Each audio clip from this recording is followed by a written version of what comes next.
Namaste and welcome to this exciting episode of Saptology Debunking Mythology. Saptology means science or truth or study of truth. Opposite to that is mythology, which means science or study of fate or imagination. आप x पे सप्तोलॉजी को follow कर सकते हैं और मेरे को भी फॉलो कर सकते हैं, आदित्य सत्संगी। और अगर आपको गुरुकुल में जुड़ना है तो उसका ईमेल अभी आपको बैनर में मिल जाएगा। आप वहां पे जुड़ सकते हैं गुरुकुल में, और हम दूसरे गुरुकुलों को भी मदद करते हैं कोर्स मटेरियल बनाने के लिए। अभी तक मैंने 2 गुरुकुल को कोर्स मटेरियल दिया है, लेकिन before you start the Gurukul आप सबसे पहले गुरु का चयन आपको ही करना है। मैं नहीं इसमें गुरु, बिना गुरु के गुरुकुल नहीं होता। Thank you very much. Gurukul पद्धति भी नहीं है। तो विदाउट डिले लेट्स वेलकम हमारे गेस्ट है प्रोफेसर कुसुमलता केडिया जी और प्रोफेसर रमेश मिश्रा जी। नमस्ते। नमस्कार। लोग सभी लोग गुरुकुल के बारे में पूछते हैं मुझसे। बिना गुरुकुल का अर्थ ही होता है गुरु का परिवार। भगवान कृष्ण भी गए थे संदीपनी मुनि के आश्रम में अपना महल छोड़कर, और लकड़ियां इकट्ठे कर रहे थे उनके लकड़ियां जलाने के लिए। ऐसे चलता है गुरुकुल। चलिए आज के विषय पे आते हैं हम लोग।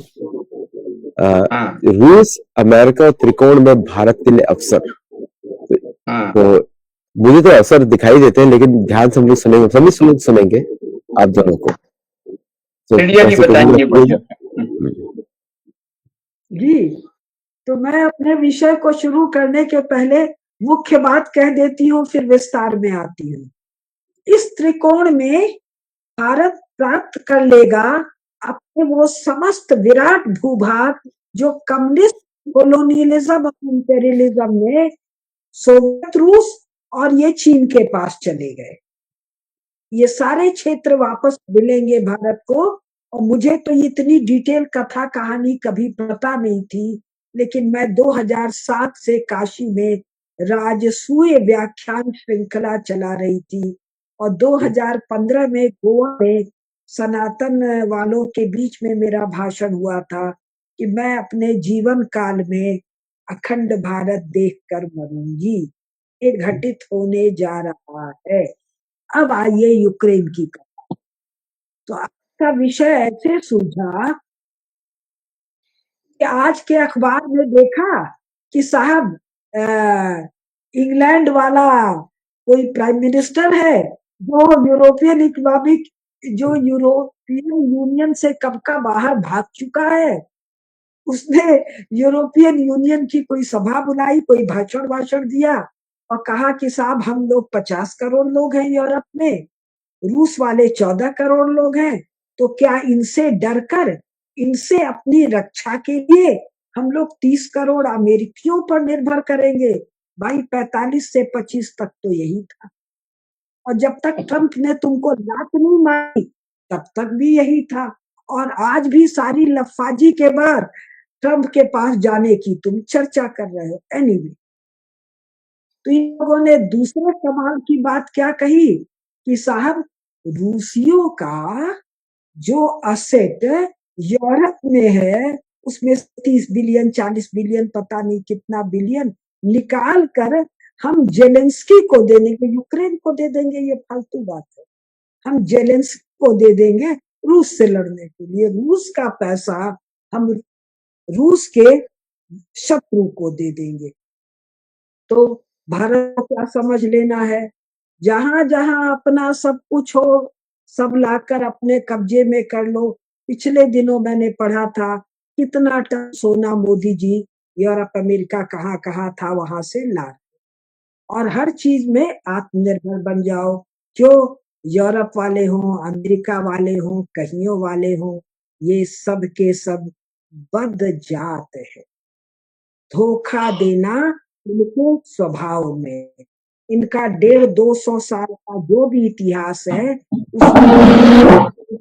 उसमें इसमें जितने इनके पैक्ट होते हैं वो पैक्ट होते ही तोड़ देने के लिए हैं। ज्यादातर इनके गुप्त पैक्ट होते हैं, और गुप्त पैक्ट किसी तीसरे की किसी चौथे के धन संपत्ति क्षेत्र को हथियाने के लिए होते हैं। सेकेंड वर्ल्ड वॉर के समय सेकेंड वर्ल्ड वॉर तो 45 में खत्म हुआ।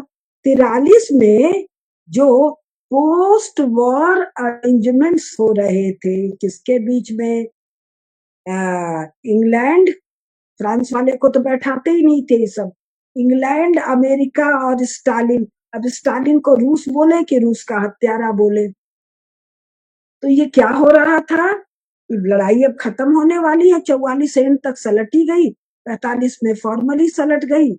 तो इसके बाद हम बंदरबाट कैसे करेंगे संपूर्ण क्षेत्र का, आज ये सब गरिया रहे हैं और भारत के अनपढ़ गरिया रहे हैं कि साहब ट्रंप यूक्रेन का इतना इतना लेना चाहते हैं।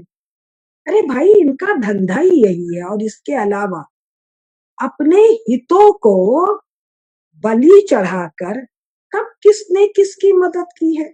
जो लिख रहे हैं सोशल मीडिया पर, अखबार में, टीवी डिबेट में, उन्होंने अपने हितों की बलि चढ़ाकर अपने पिता की, अपने माता की, अपने पुत्र की, अपने भाई की मदद की है क्या। तो ये जो चल रहा है झंझट, इसमें कई चीजें हमारे सीखने के लिए और हमारे आदर्श के लिए हैं, हमारे अवसर हैं। लेकिन इसके पहले मैं कुछ चीज बता दूं। ये यूक्रेन नाम की बला, यूक्रेन नाम का नेशन स्टेट 1990-91 के पहले किसी ने सुना था क्या। 15वीं 16वीं, उसके पहले का छोड़िए, 17वीं 18वीं 19वीं 20वीं शताब्दी के आखिरी दशक के पहले किसी ने यूक्रेन नाम का चीज सुना क्या था क्या। यूक्रेन में जो कीव नदी बहती है, ये नदी जब बर्फ से जम जाती थी तो यूरोप के उत्तर से वाइकिंग लोग जो आते थे, जिनको यूरोपीय लोग लुटेरा, दस्यु, आक्रमणकारी, दुर्दांत बताते थे, ये लोग जमी हुई नदी पर, यूरोप के लिखे हुए किताबों में लिखा है, कुछ लोगों से जो ट्रेडिंग करते थे, उन लोगों को ये रस कहते थे। रस से रशिया, रस से रशियन। तो भैया वो जमी हुई बर्फ में जो आते थे, व्यापार काहे का करते थे, जानवर की खाल का, जिसको फर कहते, थोड़ा बहुत नमक खमक और दो चार चीज का। क्यों, खेती तो थी नहीं, मैन्युफैक्चरिंग तो थी नहीं, ट्रेड काहे का करते थे भाई, ये बार्टर करते थे, वस्तु विनिमय करते थे। वो भी काहे का, खाल का, सूखी मछली का और कुछ स्लेव्स का। माने ये लोग कहीं से पकड़ लाए, इन्हीं को पकड़ लिया और इनको ले जाके बेचा बाचा। तो ये जो मूल रूस है, ये तो कीव नदी के किनारे है ना भाई। कीव जो है ये मूल रूस की राजधानी है ना भाई। उसी प्रकार जैसे सिंधु नदी के किनारे, सरस्वती नदी के किनारे सनातन धर्म पुष्पित और पल्लवित हुआ। और 14 अगस्त 1947 को तुम लोगों ने कह दिया, तुम लोगों ने मतलब गोरों ने कह दिया जी ये तो भारत नहीं है। तो कल हम अपने लाहौर पर, अपने रावलपिंडी पर, अपने सिंधु नदी के मुहाने पर, अपने कराची पर, अपने कश्मीर में जाएं तो तुम कहोगे एग्रेशन कर रहे हैं। नहीं भाई, ये हमारा है। तो अगर रूस नाम का कोई लीगल एंटिटी है, कोई नेशन स्टेट है, तो उसका तो जन्म ही यूरोपीय लोगों के अनुसार ईव नदी के तट पर हुआ, रूसी लोगों के अनुसार नहीं। रूसी लोग तो पुस्तक लिखने नहीं करते, लिखने नहीं करते थे। कारण उस समय इनका वर्णन क्या है, थोड़ा यहाँ से मार लाए, कुछ वहां से मार लाए, कुछ खाए, कुछ बेचे बाचे। ये कहानी ये बताते हैं साहब 10वीं 11वीं शताब्दी की है। तो कितने रहे होंगे, 1000, 2000, 5000, 10,000 लोग रहे होंगे।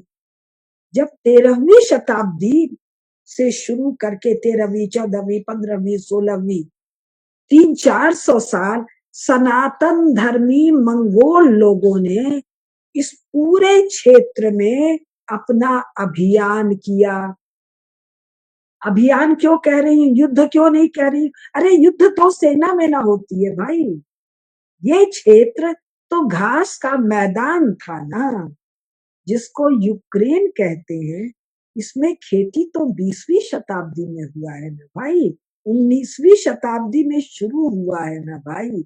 ये तो घास का मैदान है ना भाई, ये मंगोलों के घोड़ों का चरागाह है ना भाई। यूरोप की पुस्तकों में इस यूक्रेन क्षेत्र को सीथिया कहते हैं ना भाई। शक, शाक द्वीप, शकों के रहने का स्थान, शकस्थान। शक कौन है? सनातन धर्मी भारतीय लोग हैं। तो जब ये मंगोलों के डर से यूरोप की लिखी किताबों के अनुसार रूसी लोग भाग गए कहा? और उत्तर में और ठंडी जगहों पर, घने जंगलों में। उस जगह का नाम यूरोपीय लोग बताते हैं मस्कवा था। मस्कवा की खासियत क्या थी? भयंकर ठंडा और घने वन, जहां मंगोलों के घोड़े न जा सके। इसमें पहली बार एक इवान द टेरेबल का नाम आता है, कोई 1526 वगैरह में, यानी 16वीं शताब्दी। ये इवान द टेरेबल कौन है? ये मंगोलों का एक छोटा सा गुमास्ता है, जो यहाँ के भागे हुए मरे खपे गरीब दीनहीन लोगों से थोड़ा टैक्स कलेक्ट करता है, मंगोल ट्रेजरी में जमा करता है।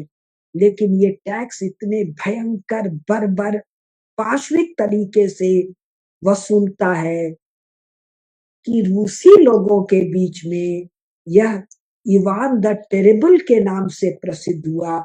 ये यूरोपीय लोग। फिर हम किसी पीटर का नाम सुनते हैं, फिर किसी हम कैथरीन का नाम सुनते हैं। इनको जो ग्रेट कहते हैं, तो कैथरीन, पीटर और कैथरीन की कथा सुन ले तो लज्जा से, हंसी से, लज्जा से मुंह छुपाएंगे, हंसी से पेट दुखेगा। फिर हम किसी रोमनो या रोमन या राम के नाम की डायनेस्टी के बारे में सुनते हैं। और फिर हम सुनते हैं 1917 में यहाँ कोई कम्युनिस्ट क्रांति हो गई लेनिन वगैरह ने, लेनिन को सल्टा के स्टालिन डिक्टेटर। अब इस रूस से यूरोप वालों का झंझट क्या है, अभी धीरे धीरे झंझट बता रहे हैं। 1870 में 300 छोटे छोटे टुकड़ों को इकट्ठा करके एक जर्मनी नाम का देश खड़ा होता है।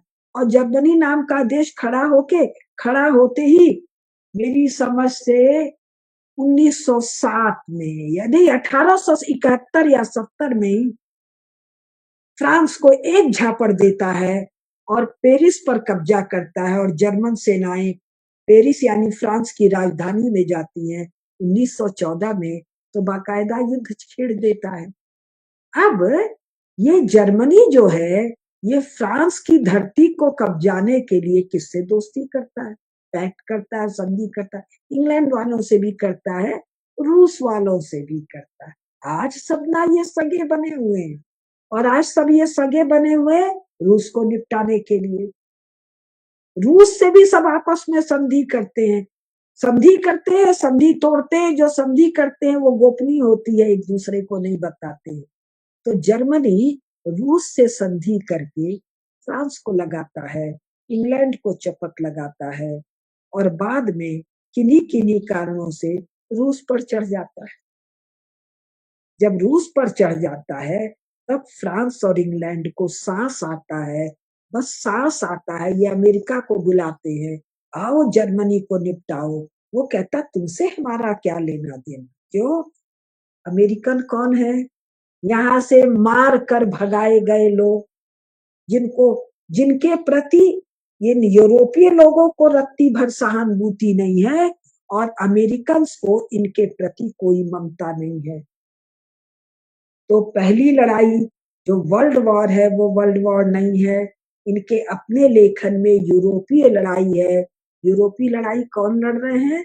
रूस, जर्मनी, इंग्लैंड और फ्रांस, बाद में अमेरिका। पहली लड़ाई में भी जर्मनी के खिलाफ रूस और फ्रांस का एलाई है रशिया।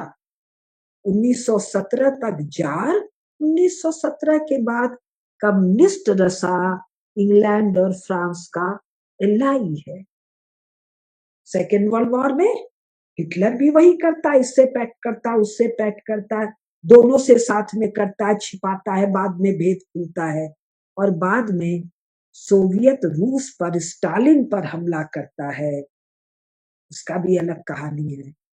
और हमला करने के बाद इंग्लैंड और फ्रांस को सांस आती है, फिर वो अमेरिका को बुलाते हैं, अमेरिका नहीं आता है। सोवियत रूस में जब जर्मन सेनाएं फंस जाती हैं, तो आदित्य जी कथा बताएंगे कैसे जापानी लोगों को खबर देते हैं कि पर्ल हार्बर में अमेरिकन लोग असुरक्षित है। आज ही मुझे आदित्य जी ने ये कथा बताई। जापान पर्ल हार्बर पर हमला करता है, अमेरिका एंट्री लेता है 42 दिसंबर या नवंबर, दिसंबर है शायद। तो सेकेंड वर्ल्ड वॉर में स्टालिन, सोवियत रूस, कम्युनिस्ट रूस एलाई है किसका? इंग्लैंड और फ्रांस का और अमेरिका का। जब ड्यूरिंग वॉर मीटिंग होती है पोस्ट वॉर डिस्ट्रीब्यूशन के लिए, तो अमेरिका का रूजवेल्ट सबसे ज्यादा घास स्टालिन को डालता है। सेकेंड वर्ल्ड वॉर में रूजवेल्ट के बाद ट्रूमैन भी सबसे ज्यादा घास स्टालिन को डालता है। क्यों डालता है? स्टालिन के पास बल है, इंग्लैंड फ्रांस के पास बल नहीं है। इंग्लैंड फ्रांस तो मार खा के पहली लड़ाई दूसरी लड़ाई दोनों में सड़क पर पड़ा हुआ। इंग्लैंड लड़ भिड़ रहा है, इंग्लैंड के पास आदमी नहीं है, लड़ भिड़ भारत रहा है, नाम लिखा जा रहा है इंग्लैंड का। पहली लड़ाई में 15 लाख सेना जाती है, दूसरी लड़ाई में 25 लाख सेना जाती है। तो यूरोप को दिक्कत है सोवियत रूस से। अब दूसरा कारण बता रहे हैं, सोवियत रूस से क्यों दिक्कत है? कम्युनिस्ट रूस से दिक्कत है या कम्युनिस्ट स्टालिन से दिक्कत है, क्योंकि रूजवेल्ट और बाद में ट्रूमैन स्टालिन के साथ जो पैक्ट होता है, यूरोप आधा बांट दिया जाता। तो जो कर्म स्टालिन और कम्युनिज्म ने किया, उस दोष का भागी बना देते हैं ये रूस को। दूसरा, आज इनको जो रूस से मिर्ची लगी हुई है, उसका कारण ये है, इंग्लैंड का कॉलोनियल एम्पायर गया, फ्रांस का गया, स्पेन का गया, पोर्चुगाल का गया और डच लोगों का गया, जर्मनी का तो 2 कौड़ी का बना के छोड़ दिया। किंतु रूस ने जो कम्युनिस्ट कॉलोनियल एक्सपेंशन किया, उसकी तो कभी कोई चर्चा ही इन सबों ने भी नहीं की। इन सबों ने नहीं की तो भारतीय मीडिया बेचारा जानेगा कैसे? अमेरिकन मीडिया ने भी नहीं चर्चा की। क्यों नहीं चर्चा की? भाई, जिसको रूस कहते हैं, ये कहां तक था 19वीं शताब्दी में?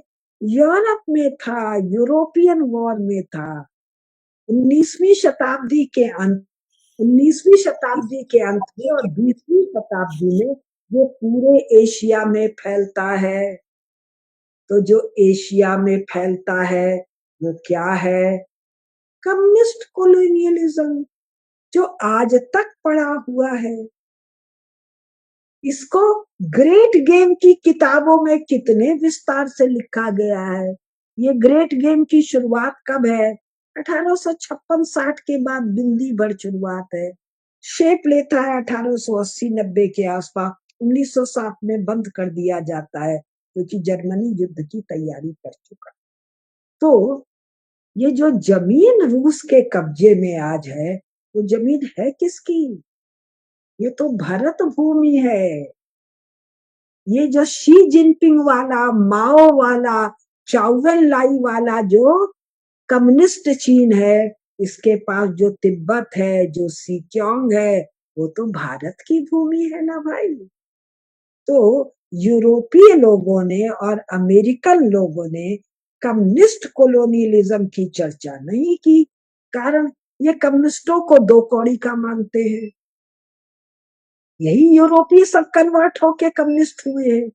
तो इनको ये दो कौड़ी का मानते हैं और इनको लगा जो गया सो गया। इस विराट एशियाई क्षेत्र में जो खनिज पदार्थ है, पेट्रोल है, खेती की संभावनाएं हैं, ट्रेड की संभावना, सैकड़ों मामले हैं, उसके डिटेल में मैं नहीं जा रही हूँ। इन दोनों को कूट पीट के हम इसका उपयोग, यूक्रेन भी क्या है, सीथिया है, भरत भूमि है, कब गया है 19वीं और अभी 20वीं में। तो अभी भी ये इसकी चर्चा नहीं कर रहे हैं। डीकोलोनाइजेशन, डी इंपीरियलिज्म की इतनी गजब चर्चा लेफ्ट वाले करते हैं। कम्युनिस्ट कॉलोनियलिज्म और कम्युनिस्ट इंपीरियलिज्म की कोई चर्चा नहीं है। ये अवसर है भारतीय राजनीति के लिए, भारत के राजनैतिक नेतृत्व के लिए, मोदी जी के लिए, मेरे नरेंद्र के लिए, उनकी टीम के लिए अपने भारत क्षेत्र को वापस दे। 100 साल का ताजा ताजा मामला है। और ये घटित क्यों हुआ? क्योंकि 15 अगस्त 1947 को इंग्लैंड वालों ने एक इलीगल ट्रांसफर ऑफ पावर किया, कांग्रेस को नहीं। नेहरू और गांधी को, कांग्रेस को क्यों नहीं? कांग्रेस ने तो एक वोट दिया ही नहीं था पार्टीशन के लिए और एक वोट नेहरू को नहीं दिया। उस नेहरू को अध्यक्ष कांग्रेस का बनाकर इलीगली और बाद में प्राइम मिनिस्टर डिक्लेयर करके इलीगली, जब चुनाव नहीं हुआ तो तुम प्राइम मिनिस्टर कैसे हुए जी? 15 अगस्त 1947 को कोई चुनाव हुआ था, देश वालों ने चुनाव किया था। जो 15 अगस्त 1947 को तुम प्राइम मिनिस्टर डिक्लेयर हो गए, सत्ता तुमने ले ली। ट्रांसफर होता है, जिससे हमने सत्ता ली उसको हम सत्ता वापस करें। ये तो कांग्रेस की स्थापना ही हुई है 1885 में, और ये नेहरू और गांधी का तो जन्म उसी के आसपास या उसके बाद हुआ है। तो ये जो इलीगल ट्रांसफर ऑफ पावर हुआ, इसकी शर्त थी भारत का जो विराट भूखंड, कौन कौन सा, अफगानिस्तान, आधा ईरान, फिर आपका ये सीक्योंग, नेपाल, बर्मा, पाकिस्तान, ये बांग्लादेश और ऊपर का पाचोस्तान, इसके बारे में एकदम चुप। ट्रांसफर ऑफ पावर के डॉक्यूमेंट्स में लिखा है एकदम चुप। जो 15 अगस्त 1947 तक अंग्रेजों के कब्जे में था वो भी जाने दो, एकदम चुप। तो इस त्रिकोण में अवसर है हमारे नेतृत्व के लिए, अपने ऐतिहासिक दावों के आधार पर हम अपनी भूमि वापस ले लें। हमारे ऐतिहासिक दावे क्या है? मैं तो दो मोटा माटी बता पाती हूँ, महाभारत और रामायण। जो वानर राज सुग्रीव भेजते हैं एक्सपेडिशन पूरे नॉर्थ में सीता माता की खोज के लिए, उसमें बहुत विस्तार से वर्णन है। महाभारत में तो 10 जगह वर्णन है। जब पांडु के 5 पुत्रों युधिष्ठिर, भीम, अर्जुन, नकुल, सहदेव का जन्म होता है, विभिन्न यात्राएं होती हैं। आदित्य जी तो इतना बताते हैं कि सुखदेव महाराज कहाँ से कहाँ तक वायु मार्ग से आए, फिर सड़क मार्ग से आए, बहुत बताते हैं। राजसूय यात्रा होती है, महाराज पांडु की दिग्विजय यात्रा का वर्णन है, फिर अश्वमेध युद्ध का वर्णन है, फिर स्वयं महाभारत में जो सेनाएं आती हैं उनका वर्णन है, फिर जम्बू द्वीप विनिर्माण खंड उद्योग पर्व में जो भरत भूमि का वर्णन है, उसमें ये सब क्षेत्र भारत है। और केवल तब क्यों, अभी 200 साल 250 साल पहले जो ये महाराज अशोक के जो ये इंस्क्रिप्शंस बताते हैं, जिसमें किसी पर भी अशोक का नाम नहीं लिखा हुआ है, उसका विस्तार बताता है दुनिया भर के साक्ष्य। इन साक्ष्यों के आधार पर और स्वयं यूरोपियन साक्ष्यों के आधार पर, यूरोपियन साक्ष्य क्या है? Great game. चलो 1856 ही मान लो, 1885 मान लो, 1850 से 1907 देख लो किधर रूसी सेना खड़ी है, किधर भारतीय सेना खड़ी है, जिसको कि ये लोग ब्रिटिश सेना कहते हैं, भारत क्षेत्र में खड़ी। ब्रिटेन लगातार विरोध कर रहा है रूस का। ये सारा का सारा चीज देख लो और तुरंत अपने ऐतिहासिक दावों को रख दो। और हमको सीखने को क्या है कम्युनिस्टों से? शी जिनपिंग पिद्दी न पिद्दी का शोरबा, कहीं कोई ऐतिहासिक दावा नहीं, और ऐतिहासिक दावे के नाम पर बेल्ट एंड वो क्या रोड इनिशिएटिव कर रहा है कि ये सब क्षेत्र चीन का है।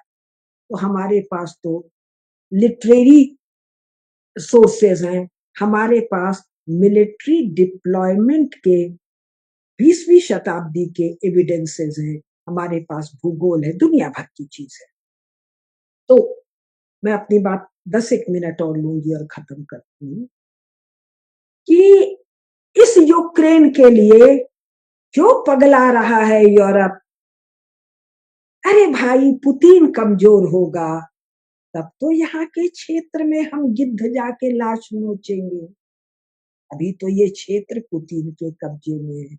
पुतिन को कमजोर करने की औकात यूरोपीय लोगों में नहीं है, मरने की तैयारी नहीं है। चर्च, वन लाइफ सिंड्रोम, मृत्यु का भय है, कपकपी है। पहले वर्ल्ड वॉर में ट्रीटी ऑफ वर्साई जो लाद दिया जर्मनी पर, उसके बाद इंग्लैंड ने, फ्रांस ने, अमेरिका ने अपने ही सैनिक साजो सामान नष्ट कर दिया।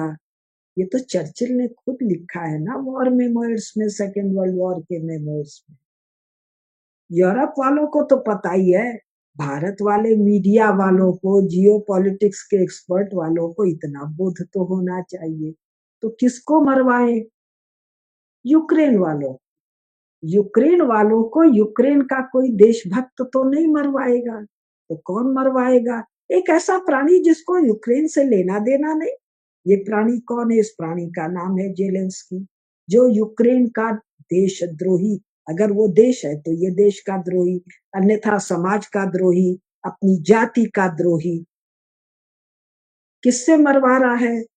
किस लिए मरवा रहा है? ये लोग कह रहे हैं साहब ट्रीटी का। अरे नाटो जब बना था तो तय हुआ था ना, नाटो बना ही था रूस से यूरोप की रक्षा अमेरिका करे। उसमें तय हुआ था ईस्ट यूरोप के जो देश हैं और जो रूस के विखंडन से निकले हुए देश हैं, ये नाटो के मेंबर नहीं होंगे। और 1990 से ही अमेरिका ने स्टैंड ले लिया, अब नाटो की क्या जरूरत। और ये नालायक यूरोप वाले क्या है? एक्स कॉलोनी वाले, गाल बजाने वाले कि हमारे राज्य में सूर्य नहीं डूबता है। अरे तेरे राज्य में सूर्य नहीं डूबता है, जर्मनी से तू अकेले निपट लेता भाई, काहे भारत से सेना बुलाया? काहे तू स्टालिन के पैर में जाके नाक रगड़ा? काहे तू अमेरिका के प्रेसिडेंट के पैर में जाके नाक रगड़ रहा था चर्चिल? क्योंकि तेरी कोई औकात नहीं थी।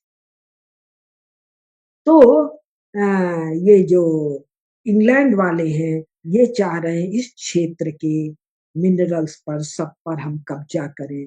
तो कैसे करें? अमेरिका बहुत मजबूत है, पुतिन बहुत मजबूत है, इन दोनों को लड़ाओ, जेलेंस्की के द्वारा लड़ाओ, लफाजी बतिया के लड़वाओ, और जब ये कमजोर हो तो हम बंदर बाट करें। नहीं भाई, तुम ना कर सकोगे। हमारे पास हमारा नरेंद्र है, हमारे पास उस नरेंद्र के पास एक इतनी बड़ी टीम है, और हमारे जैसे देशभक्त सैकड़ों सैकड़ों बैठे हैं जो बता रहे हैं लगातार। स्वयं सत्योलॉजी चैनल इतने विस्तार से बता रहा है, स्वयं आदित्य जी इतने विस्तार से बता रहे हैं। ओरिजिनल एटलस नामक जो पुस्तक इन्होंने लिखी है, मैं रिकमेंड करूंगी कि इंडियन गवर्नमेंट का जो भी जियो पॉलिटिक्स समझने वाला विदेश विभाग या जो भी विभाग है, इस ओरिजिनल एटलस को मंगा के पढ़े। इन्होंने गूगल मैप और काहे काहे के द्वारा सारे स्थानों को इंगित कर दिया है, ये कैसे भारत भूमि है। इसको मंगवा लीजिए, पढ़ लीजिए, आदित्य जी को बुलवा लीजिए, उनकी टीम को बुलवा लीजिए, और ये सारे क्लेम डाल दीजिए। क्योंकि ये नदियां आज भी वही हैं, उनकी धाराएं भले भले बदल गई हों, झील आज भी वही है, भले सिकुड़ गए हो या फैल गए हो, पहाड़ वहीं पर हैं, वहां होने वाली वनस्पतियां आज भी वही है, वहां होने वाले पशु जगत, वनस्पति जगत, पक्षी जगत, कृमि जगत आज भी वही है, मिनरल्स भी वही है, जिसका वर्णन विस्तार से हमारी पुस्तकों में है, जिसका मॉडर्न ढंग से विस्तार से वर्णन ये पुस्तक ओरिजिनल एटलस कर रही। तो भाई यूरोप वालों, तुम लोग ताकते रह जाओगे, तुम लोग की तो औकात ये नहीं रह गई। 1990 के बाद चर्च का आर्क शत्रु मियाँ लोग, तुमने क्रूसेड किससे किया था? इन्हीं लोगों से ना। इन लोगों ने जिहाद किसके साथ किया? तुम्हारे साथ ना। तुम 90 में इनको ले जाके अपने घर में बैठा लिए, जो सकल कर्म कांड वहां हो रहा है। तो इस लड़ाई में भारत के लिए बहुत बड़ा अवसर है अपने समस्त क्षेत्र को टेबल पर बैठकर बतिया कर वापस ले। जी पंकज जी, अगर समय मिलेगा तो एक दो बात छूट गया वो बताऊंगी। एक्चुअली मैं इसमें थोड़ा सा रिलीजन पे भी फोकस करूंगा कि जो रिलीजन का जो कॉन्टेस्ट है, church of England versus Catholic versus orthodoxy, और कीव के बारे में तो आपने बहुत अच्छी तरह बताया कि पूरे कीव, यूक्रेन का अर्थ ही होता है बॉर्डर स्टेट। क्रानिया स्लाविक लैंग्वेज शब्द है, बॉर्डर स्टेट। पूरे रशियन एम्पायर की ऑर्थोडॉक्सी वहीं से शुरू हुई और बॉर्डर पर ही था, और किसी भी तरह कैथोलिक्स तो इनको मारना ही चाहते हैं किसी भी तरह, और कैथोलिक्स की लड़ाई बहुत पुरानी लड़ाई है। चर्च ऑफ इंग्लैंड कैथोलिक्स को हराना चाहते हैं, और फिर कैथोलिक्स जो इनको हराना चाहते हैं। कैथोलिक्स सिर्फ कन्वर्जन में बिलीव करते हैं, चर्च ऑफ इंग्लैंड को पैसा चाहिए और कुछ नहीं चाहिए। Monarchy lives on church. कुत्ते बिल्लियों की तरह ये चर्च वाले आपस में लड़ रहे हैं, अन्यथा यूरोप में आपस में लड़ मर के नाश क्यों होता?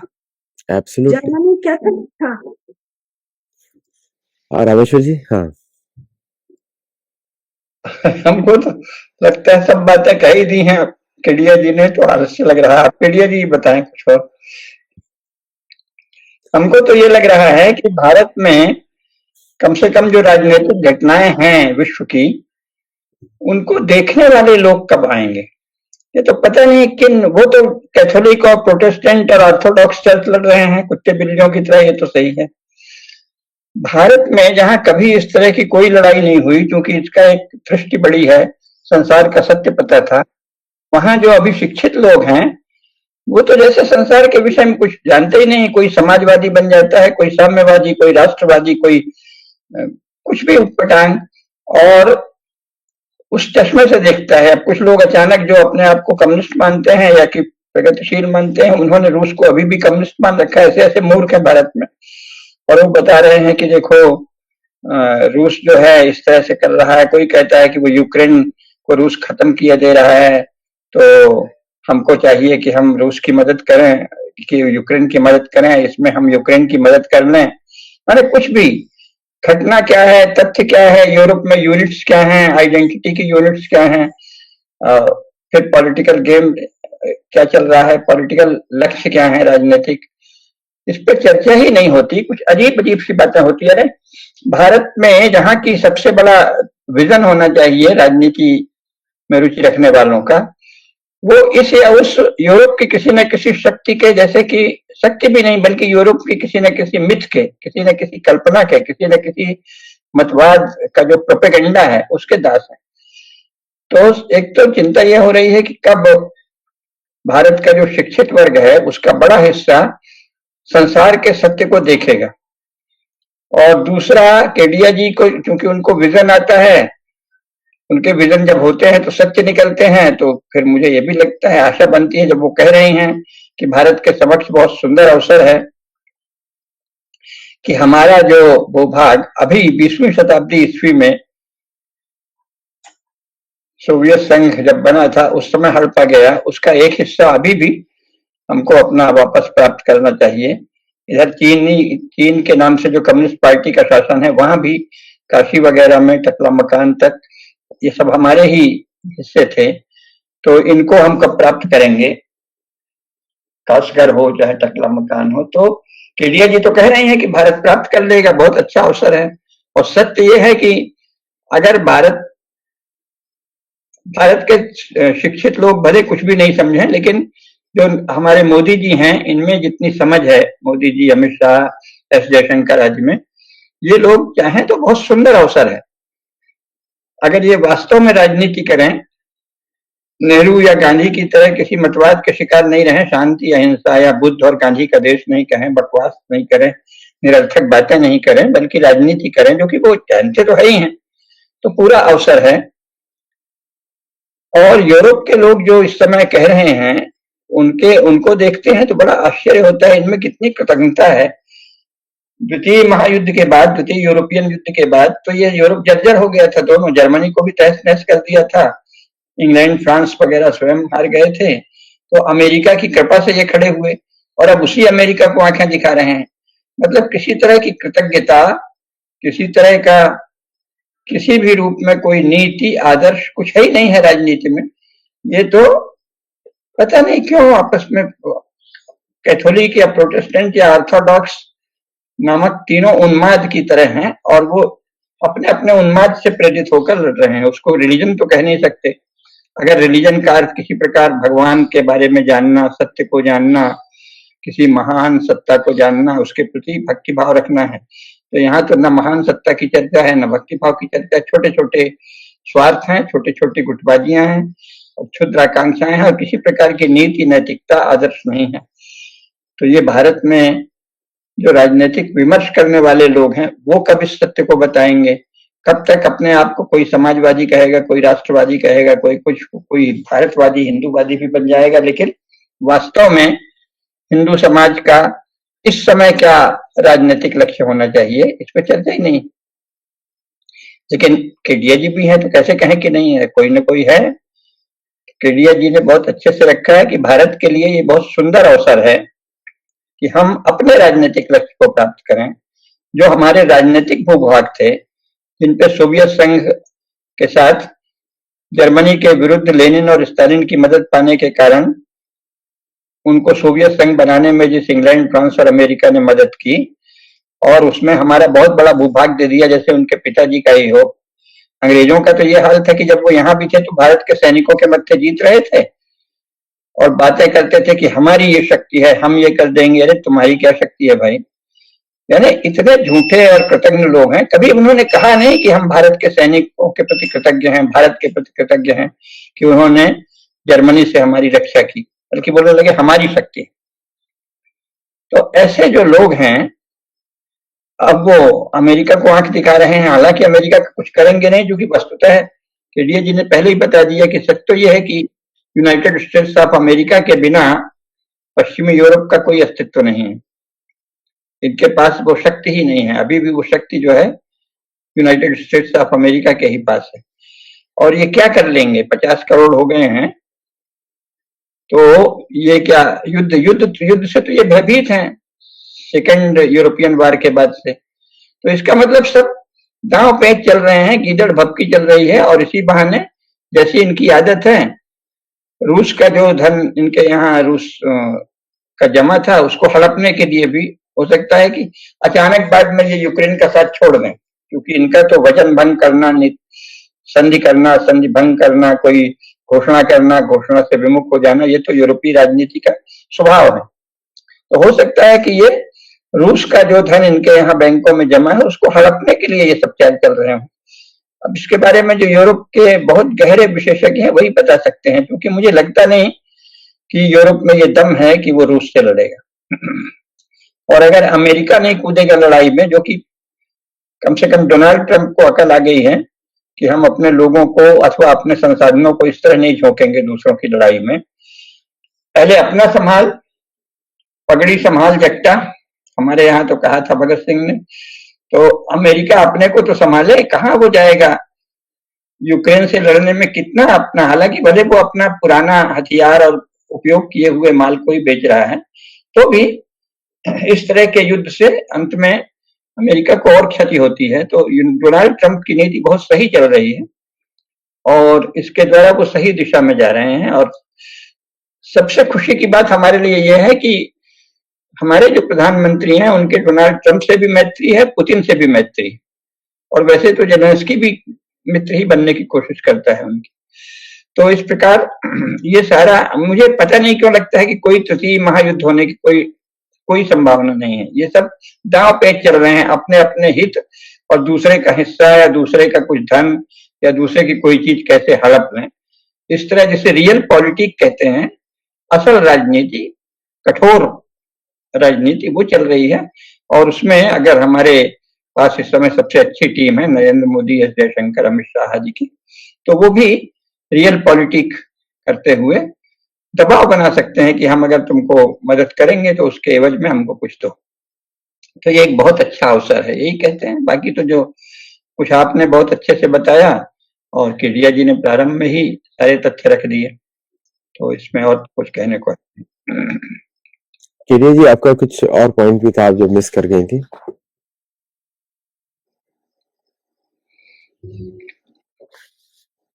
आवाज नहीं आ रही।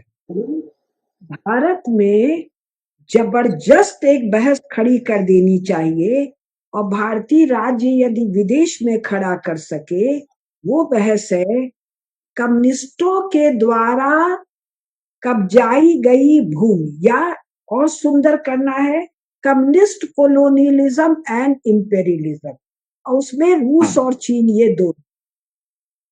और भारत में भी ये बहस खड़ी करनी चाहिए। और दूसरा, भारतीय राजनीति को या भारतीय केंद्रीय राजनेताओं को ही ये इनिशिएटिव लेना होगा। दिल्ली में वो विवेकानंद कोई मतलब सभा है, सेंटर है विवेकानंद केंद्र।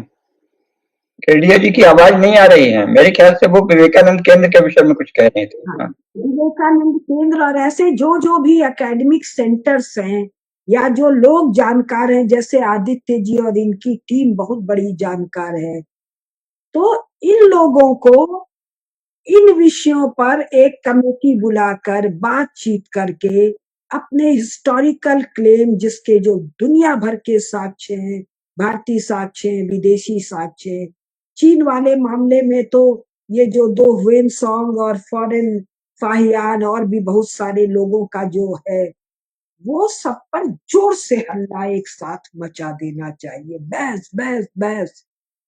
तो इसके द्वारा अपना धड़ाधड़ क्लेम कर दो। इस समय हो क्या रहा है, रूस के पीछे ये लोग क्यों पड़े हैं? रूस या वहां के कम्युनिस्टों ने और जार ने जो इतना विशाल भूभाग हम भारतीयों का दबाया है, इसके बंदर बांट के। और मुझे ध्यान है, मैंने 2-4 भाषणों में, पता नहीं सप्तोलॉजी में या कहीं और, कहा था कॉमन ह्यूमैनिटी के नाम पर, मानवता का या मानवों की साझी स्वामित्व के नाम पर इस पूरे क्षेत्र पर ये लोग कब्जा करेंगे। नाम देंगे मनुष्यों का सामूहिक साझा स्वामित्व, लेकिन भाई साझा स्वामित्व तो यूरोप में भी बनेगा, साझा स्वामित्व तो फिर यूएसए में भी बनेगा, खाली भारत क्षेत्र पर तो स्वामित्व नहीं बनेगा। तो एक काम तो इसको बहुत विस्तार से शुरू कर देना चाहिए। दूसरा काम, मेरी अल्पबुद्धि से कह रही हूँ, पॉलिटिकली कितना करेक्ट है कितना नहीं करेक्ट है, सप्तोलॉजी पर यूरोप पर मैंने खूब बोला है, और अभी मेरे को 5, 7, 8 ऐसे चैनल्स दिखे हैं इस पर यूट्यूब पर, जो यूरोप की, चीन की, अमेरिका की जो भयंकर अत्याचार या बेहूदगी या पाशविकता दुनिया भर से रिलेटेड चैनल हैं, जो ऐतिहासिक तथ्यों को दे रहे हैं। तो कम से कम 10-20 लोग, विद्वान नहीं, वो लोग जो यूरोप से डील कर रहे हैं, यूरोप में अमेरिका, रूस सब शामिल है, ये लोग इन तथ्यों को देख दाख के 100-200 टुकड़े तथ्य हमारे डीलर्स मतलब जो उनके डिप्लोमेट से बात करेंगे, उन लोगों को थमा दें जिससे बात करते समय जो ये नैतिकता का झंझट है वो टुकड़े डाल डाल के उनकी नस को दबा दिए। इसको जाने बिना, उनकी कमजोरी जाने बिना नस दबाना तो बहुत मुश्किल। और जब मुझे, जिसको बिल्कुल नहीं आता है ये सोशल मीडिया, यूट्यूब और क्या क्या, जब मुझे 4-5 चैनल्स दिख गए हैं तो ऐसे 50-100 चैनल होंगे अंग्रेजी में। तो ये 2 बात मुझे जरूरी लगी, क्योंकि याद होगा आदित्य जी ने आपके चैनल पर बार बार कहा 2024 में जब मैंने रिजल्ट आने के 1 दिन पहले रिकॉर्डिंग की थी बुरांस खंड पे, तो मैंने कहा था एक स्वर्णिम अवसर आ रहा है जिसमें संसार भारत की तरफ देखेगा। और जब इलेक्शन के रिजल्ट तथाकथित रूप से कमजोर थे तो कई लोगों को लगा क्या हो रहा है। तो जो वैश्विक घटनाओं की जो समझ मुझे थी, इन घटनाओं की तो नहीं थी कि ये घटनाएं ऐसी होंगी, तो उन घटनाओं के आलोक में मुझे स्पष्टता से दिख रहा था कि फैलने का अपना बहुत बड़ा बोझ होता है। अगर आप अपने सामर्थ्य से अधिक फैल जाते हैं तो उसके बोझ से दब के स्वयं टूट जाते हैं। तो ओवर एक्सपेंशन का झंझट मुझे अमेरिका के सामने दिख रहा था, यूरोप के सामने दिख रहा था, एक्स कम्युनिस्ट रेजिम सोवियत रूस के सामने और present communist regime Xi Jinping वाले के सामने मुझे स्पष्ट दिखाई दे रहा। और भारत जो एक स्वाभाविक राष्ट्र है, इस पर भी हमारे नेतृत्व को बहुत ध्यान देना चाहिए। इस पर मेरे तो अनेकानेक भाषण हैं, स्वाभाविक राष्ट्र और अस्वाभाविक राष्ट्र। ये तर्क बोलते ही ये चेहरे का पानी उतर जाएगा, चाहे यूएसए हो, चाहे इंग्लैंड हो, चाहे फ्रांस हो, चाहे रूस हो, चाहे चीन हो। ये सब दूसरों की धरती, दूसरों के हर चीज पर कब्जा जमा के और उनका पैशाचिक एनहिलेशन का काम किए हैं। तो टेबल पर नैतिकता तो बतियाना पड़ता है।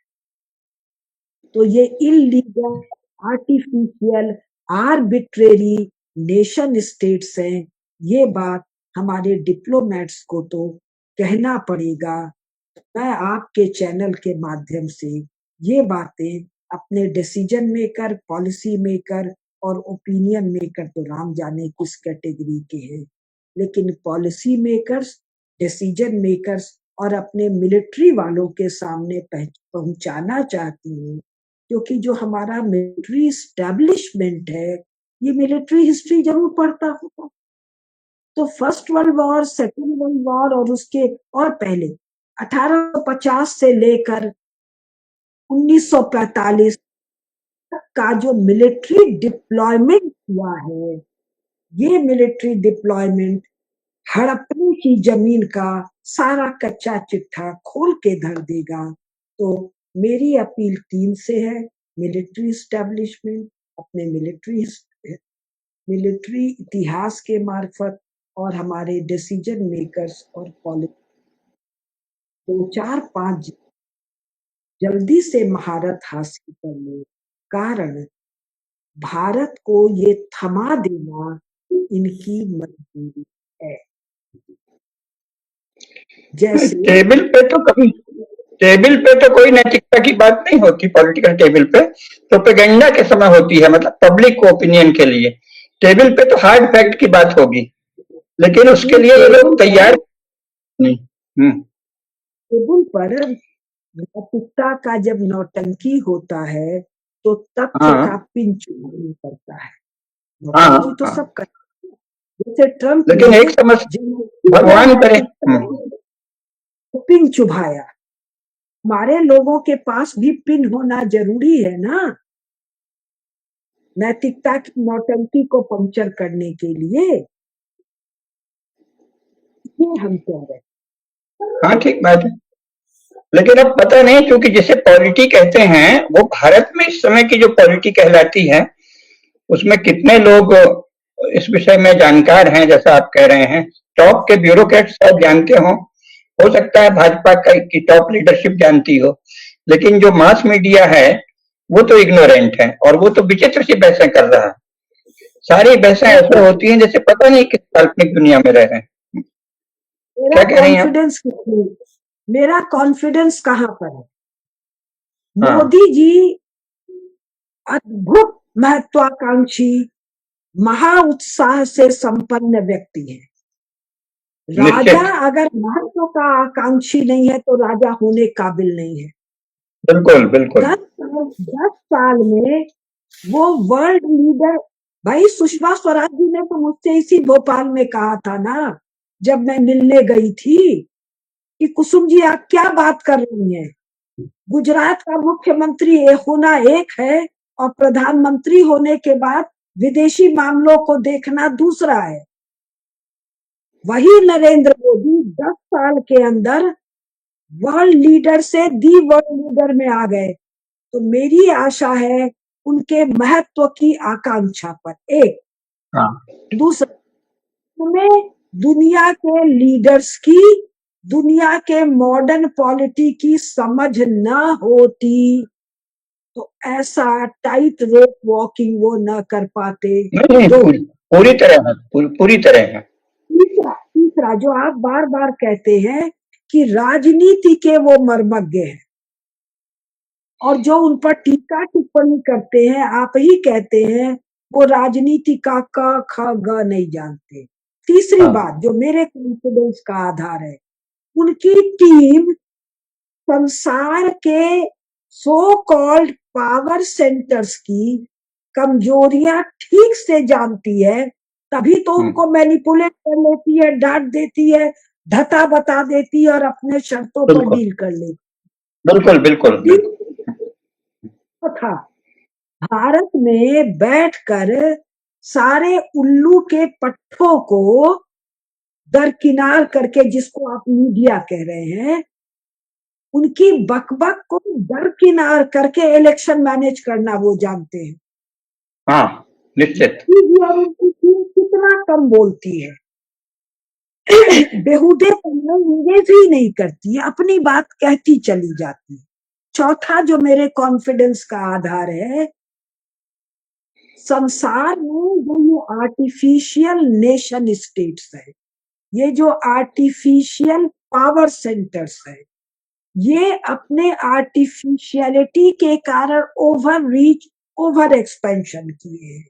उसी के बर्डन में ये चरमरा के टूट रहे हैं। चरमरा के टूटने पर ये अपने सर्वाइवल के लिए किसी भरोसे के व्यक्ति, समाज, विचार, देश को तलाशेंगे। इसमें भारतीय राजनीति और वर्तमान में भारतीय राजनीति के शीर्ष पर बैठे नरेंद्र मोदी जी एकमात्र हैं जो खरे हैं, विश्वसनीय हैं। अतः ठीक बात है। थोड़े से प्रयास के द्वारा बड़ी सुविधा से पिछले 11 साल में इन्होंने जो कमाया है उसका ब्याज आ जाएगा। बांग्लादेश के मामले में देखिए, हिंदुओं के साथ जब हो रहा था, मैं एक शब्द नहीं बोल पाई। मैं उस समय केवल शिवाजी महाराज को स्मरण कर रही थी कि जब वो अफजल खान, साइस्ता खान माँ तुलजा भवानी के मंदिर को ध्वस्त करता हुआ और सारे नारकी कर्म करता हुआ चला आ रहा है, किस शांति से सही अवसर की तलाश में छत्रपति बैठे और दोनों को निपटाए। बांग्लादेश के बारे में जो कथाएं आने लगी, कैसे इन्होंने बांग्लादेश को निपटाया, कैसे पाकिस्तान निपटाया, हम लोग तो बाहर वाले हैं, थोड़ा सा जानते हैं। तो मेरा जो कॉन्फिडेंस है, संसार को आवश्यकता एक ऐसे की है, ए भैया मरते हुए को थोड़ा अन्न जल दे के चैन से पड़े रहने दो। भारत को आवश्यकता और हमारे मोदी जी में सामर्थ्य है क्योंकि सामर्थ्य महाराज युधिष्ठिर का नहीं देखना है ना, क्योंकि महाराज युधिष्ठिर के समय भीष्म पितामह है, द्रोण है। मोदी जी के सामने कौन है? गाली गलौज करने वाला वो जो बिडेन है, जेलेंस्की जैसा जोकर है। ये यूरोप के लीडर्स हैं जो अपने घर अपनी स्त्रियों को मुसलमानों से बलात्कार करवा रहे हैं, विरोध करने पर जेल भेज रहे हैं। ट्रंप जो ढंग का है उसको यही सब मिलके जोकर कह रहे हैं, बड़बोला कह रहे हैं। तो हरदम तो आप ही से सीखा है मैंने कि राजनीति एक वास्तविक दुनिया में होती है। मैं तो अर्थशास्त्र वाली थी, राजनीति का जो भी ककहरा मैं बोल पाती हूँ मैंने आपसे सीखा है। आपसे सीख के अपनी जानकारी के साथ पिरो कर बता रही हूँ। तो भाई मोदी जी की भेंट में या भारत में कौन है?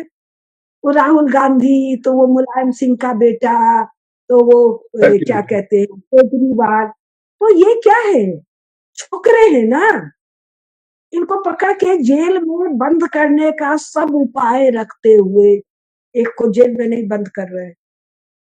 कांग्रेस ने भारत में दिखा दिया अपने विरोधियों का कत्ल करना, विरोधियों का नहीं, अपने साथियों को, राजेश पायलट है, राजीव गांधी है, इन सबको हत्या में उड़ा देना। पिछले 11 साल में एक राजनीतिक हत्या भाजपा ने नहीं करवाई है। कांग्रेस ने इतनी सरकारें गिराई, मोदी जी ने एक सरकार नहीं गिराई, गवर्नमेंट नहीं लगाया। इसका मतलब कि इन लोगों के पास कोई और बल है जिसके कारण कूदरपन का काम ये नहीं कर रहे हैं। बिल्कुल। तो जो मेरा आत्मविश्वास है, विजन तो अपनी जगह है, लेकिन जो मैं बातें कहती हूँ वो तो अपने विश्लेषण के आधार पर कहती हूँ। मैंने सोशियोलॉजी में कितनी बार कहा है 2024 के बाद कि 29 के पहले सब घटित हो जाएगा, और आदित्य जी से तो बात में कितनी बार मैंने कहा क्या पता 25 में ही हो जाए, क्या पता 26 में ही हो जाए। 29 तो मैं बढ़ा के कह रही हूँ, शी जिनपिंग की मृत्यु का या अशक्त होने का गणित करके। अब यहाँ कोई यूक्रेन नाम का, कोई जेलेंस्की नाम का कुकुरमुत्ता उगाएगा, ये सब तो मुझे नहीं पता था। ये तो महाकाल की माया, पेरिफेरी की चीजें हैं, ऐसी पेरिफेरी की 10, 20, 25 चीजें और होंगी। कहाँ कौन सा खड़ा होगा, किससे क्या इक्वेशन बनेगा, कहाँ से क्या निपटेगा। अब ये हमास वाला जो मामला हुआ 7 अक्टूबर को, भाई जिसमें 2 कौड़ी की अकल होगा वो इजराइल के लोगों के साथ ऐसी जघन्य हरकत नहीं करेगा। अभी 2 बच्चों को, यहूदी बच्चों के साथ हमास ने जो किया है, जिस जघन्यता का परिचय, ये क्या है? ये पागल हो चुके हैं। पागल क्यों हो चुके हैं? पाप का घड़ा भर गया है, पाप सर पे चढ़ के बैठ गया है। तो ऐसी अनेकानेक घटनाएं घटित होंगी, और ये तो होंगी। ओरिजिनल एटलस में फिर कह रही हूँ, दिल्ली में 2-4-500 कॉपी मंगवा लो भाई, ध्यान से देख लो। मैंने तो इस पुस्तक को पढ़ा है, ऐसी और पुस्तकें हों तो उनको भी मंगा दो। मैंने तो इसी को विस्तार से पढ़ा है, निशान लगाया है। मैं इसका रिव्यू करने वाली थी, नहीं कर पाई। नहीं होगा तो एक बार इस पुस्तक का रिव्यू कर दूं कि हमारे कितने क्लेम्स का सारा डिटेल दिया। बहुत अच्छा रहेगा। और मैं आपको थोड़ा बताऊं, मैं अपनी बड़ाई नहीं कर रहा हूं, लेकिन इस बुक को भी मैंने खुद ही वेरीफाई भी किया है। मैं कहीं भी भारत में जाता हूँ या फॉरेन कंट्री में जाता हूँ, इस बुक के हिसाब से ही ट्रैवल करता हूँ। मैं स्वयं इसको पालन करता हूँ, क्योंकि और वहां पे जाके, जैसे मैं प्रयागराज गया था, अक्षय वट पुराणों में लिखा हुआ है, बहुत पुराणों में है। वहां पे स्वयं ब्रह्मा जी आ चुके हैं, वहां पे स्वयं शिव जी रहते हैं, केशव की पूजा होती है। अक्षय वट उस पुस्तक में लिखा हुआ, तो इस पुस्तक के आधार पर मैं अक्षय वट गया। और बहुत सारी जगह अमेरिका की, और अगर ऐसा होता है ना, चावल अगर आप तो बहुत ही अच्छे कुक हैं, तो चावल पकता है एक दाने से पता लगता है। अभी यहाँ पे मैं 10 दाने चेक कर चुका हूँ, और भी धीरे धीरे चेक करता रहूंगा, सेंट्रल एशिया के। और साल भर में सब चेक करवा लो। भाई व्यक्ति और सरकार में इसके सामर्थ्य में बहुत फर्क है। इतना काम कर दिया, अब आदित्य जी कह रहे हैं हम अपनी बड़ाई नहीं करेंगे। अरे आप क्या बड़ाई अपनी करेंगे? आप में सामर्थ्य है अपनी बड़ाई करने का? नहीं हमारे जैसे 5-7 लोग मिल के ना कर पाएंगे। सब गुरु का आशीर्वाद है, सब गुरु का आशीर्वाद है, क्योंकि ऐसे दृष्टि ऐसे ही मिलती है गुरु के आशीर्वाद से। सब बिना गुरु के कुछ पॉसिबल नहीं है। तो थैंक यू ऑल वेरी भैया भाषाओं के इतने अद्भुत जानकार हैं। मैं चलिए आज एक प्रपोजल देती हूँ। मैं शैलेंद्र भैया जो आपके वित्त विभाग में ज्वाइंट सेक्रेटरी के पद से 31 जनवरी को रिटायर किए हैं, और आदित्य जी, हम लोगों की एक टीम बनाकर सेंट्रल एशिया थोड़ी सुविधा देके हम लोग को भेज दीजिए, हम सारा काम करके आपको दे देंगे। महीने 2 महीने 4 महीने हम 3 की टीम बना दें। अच्छा, उनका जो भाषा ज्ञान है शैलेंद्र भैया का, काम करना खिलवाड़ में हम लोग निपटा। भाषा ज्ञान नहीं, लिंग्विस्टिक्स का, भाषाओं का, शब्द का, कौन सा प फ क्या क्या वो बताते रहते। खेल में हम 3 निपटा देंगे। हम लोग की एक टीम बना दीजिए। आदित्य जी इसका शॉर्ट बनवा के दीजिए, चले क्या पता हमारी आवाज वहां तक पहुंच जाए। ठीक है, करता हूँ इसका। अच्छा, एक बोलिए आप। वैसे भी सभी राजनीतिक निर्णय शीर्ष राजनेता ही करते हैं। इंग्लैंड से भी जो लोग यहाँ आए थे तो कोई सारे अंग्रेज थोड़ी जानते थे कि भारत में क्या है और कैसे करना है। आज तक संसार में जो भी राजनीतिक निर्णय हुए हैं वो टॉप के शीर्ष के लोग ही करते हैं। ये तो बाकी निठल्ले लोगों को बैठे ठाले की बहस होती रहती है। इसलिए बहुत संभव है कि मोदी जी की टीम ये सब कर सकती है जो आप कह रहे हैं। कोई आश्चर्य की बात नहीं। सही समय है, उन्होंने पहले ही कहा यही समय है, सही समय है। ये भारत के लिए यही समय है, सही समय है, भारत का अनुकूल समय है। ये बार बार हो रहा है, होगा। एक इसी पुस्तक का दूसरा पार्ट है, कुसुम जी आपको बहुत अच्छा लगेगा। उसमें मेरा काम चल रहा है। उसमें सबके जो जितने भी रिलीजन्स हैं, जो नेटिव अमेरिकन इंडिजियस रिलीजन है, उनके कौन से भगवान है, वो इसको कैसे पूजा करते हैं, क्यों पूजा करते हैं, वो मेरा रिसर्च पे काम चल रहा है। और विद जीपीएस कोऑर्डिनेट्स और वो मंदिर और सारे पुराणों से रेफरेंसेस है। एक भी रेफरेंस इनका नहीं है। मैं आपको तो मालूम है, पश्चिम के कोई भी अथर्व कोट ही नहीं करता हूँ, कभी नहीं। जरूरत नहीं है, उसकी जरूरत नहीं है, क्योंकि हमारे पास ज्यादा ज्ञान है, हमारे ऋषि मुनि को ज्यादा ज्ञान है। फिर अत्रि ऋषि से के माध्यम से 200 वर्षों की है, उनके पास है क्या? वो स्कॉलर्स नहीं है, वो चोर लोग हैं। तो महर्षि अत्रि जो है आल्प्स में तपस्या करते थे। किसी को शायद मालूम ना हो, लेकिन आज मैं बता रहा हूँ सबको। आल्प्स में तपस्या करते थे महर्षि अत्रि जो, और उनके, जिसको हम स्विट्जरलैंड आजकल बोलते हैं, ये उनके आश्रम हुआ करते थे, जिसको स्विस गवर्नमेंट ने छुपा के रखा हुआ है, और वो मैंने ढूंढ लिया है। बहुत बड़ी जगह है। हाँ, वो पहाड़ों के बीच में ऐसी जगह है जहां पे बर्फ नहीं पड़ती। बर्फ से घिरे हुए पहाड़ों के बीच में जगह है जहां बर्फ नहीं पड़ती। बहुत बड़ा हिंट दिया लोगों को, है ना। तो बहुत सारा चीजें हैं। एक्चुअली जो लोग मुझे पुराणों को मिथक बोलते थे, क्योंकि अगर उनको समझ में नहीं आता है तो मिथक बोलेंगे ही। लेकिन अगर वो ये देख लें, जैसे हम तीनों हैं, किसी एक कहानी पे हम लोग बात करें, हम तीनों के वर्जन अलग होंगे, गारंटीड। कहीं ना कहीं तो हम लोग डिफर करेंगे। पुराणों में भी ऐसी है, डिफरेंट ऋषि जब बात करते हैं, लेकिन हम तीनों का पर्सपेक्टिव सत्य है, क्योंकि हम तीनों ने अपनी आंखों से देखा है, लेकिन हमने उसको किसी दूसरे तरीके से इंटरप्रेट किया अपने आप से। यही पुराणों में होता है। वास्तविक घटना नहीं बदली, समय भी नहीं बदला।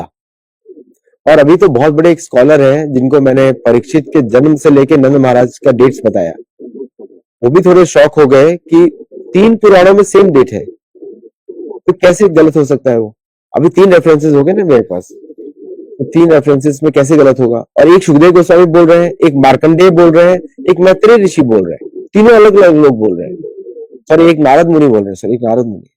तो इसी तरह काम होता है, मल्टीपल रेफरेंसेस के थ्रू 3 पॉइंट एनालिसिस, एंड में भगवत गीता का तड़का लगाना उसके ऊपर, क्योंकि भगवत गीता में सब कुछ सत्य भगवान कृष्ण बोल रहे हैं।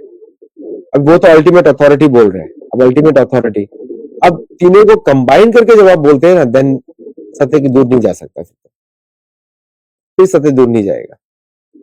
तो अखंड भारत की जय हो, जय हो, जय हो, जय जोकर की भी जय हो, इसने जय हो, ये जय हो। अवसर को उपलब्ध कराया। जय। जय हो, जय हो। सर्व की नमस्कार। जय हो, धर्म का नाश हो। नमस्कार। दर्शकों, इस वीडियो को जरूर लाइक करिएगा, शेयर करके ध्यान से सुनिएगा। अगर आपने नोट्स नहीं बनाए हैं तो वापस देखिए, नोट्स बनाइए इसके ऊपर, आपको बहुत मार्गदर्शन मिलेगा। लेकिन रिसर्च का कार्य आपका है, हमारा नहीं है। हम आपको एक पॉइंटर दे सकते हैं, डायरेक्शन दे सकते हैं, लेकिन रिसर्च का काम आपका है। लेकिन इस वीडियो में इतना इंफॉर्मेशन मिल गया है कि you are 10 steps ahead of us, 10 steps ahead. तो आप आगे चले गए हमसे इसको सुनने के बाद। अब इसके ऊपर, इसके आगे आपको अपनी जर्नी खुद ही तय करनी है। कोई भी गुरु आपको हाथ पकड़ के स्वर्ग नहीं ले जाता, स्वर्ग आपको अपने कर्मों से ही जाना है। लेकिन हम थोड़ी सहायता कर सकते हैं, बस, और कुछ नहीं। तो इसलिए बोलते हैं ना कि जो विद्यार्थी होता है या वो हमेशा शिक्षक से आगे चला जाता है, क्योंकि शिक्षक सब कुछ उनको शेयर कर देते हैं। It is time to build your own journey. With that I end this show. आपकी परमिशन आप दोनों की, तो we end the show. So thank you all very much, और दर्शकों का भी।